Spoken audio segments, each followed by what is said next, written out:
Anonymous Pinoy Confessions. Altar Boy. I am Paris at minor ako. Napanood ko yung episode 137 tungkol sa pedophile na si LED teacher and I go to the same Catholic school. May kaibigan akong altar boy, si Rudolph. Sobrang Christ-centered ni Rudolph.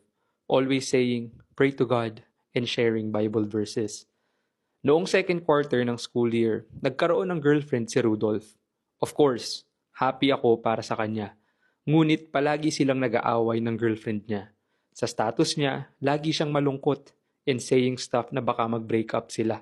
Pero the next day, happy-happy na ulit. Fast forward, fourth quarter na.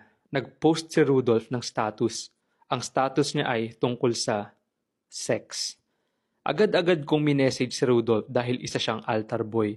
Nagsiserve sa church namin at sobrang Christ-centered niya. Tapos bigla siyang magpo-post ng ganun? Grabe. Tinanong ko siya bakit siya nag-post ng ganun. Ang sagot niya? Dahil daw nag-sex sila ng girlfriend niya for the first time. Nag-French kiss pa nga daw. I asked him why he was bragging about this. He is an altar server who is 16.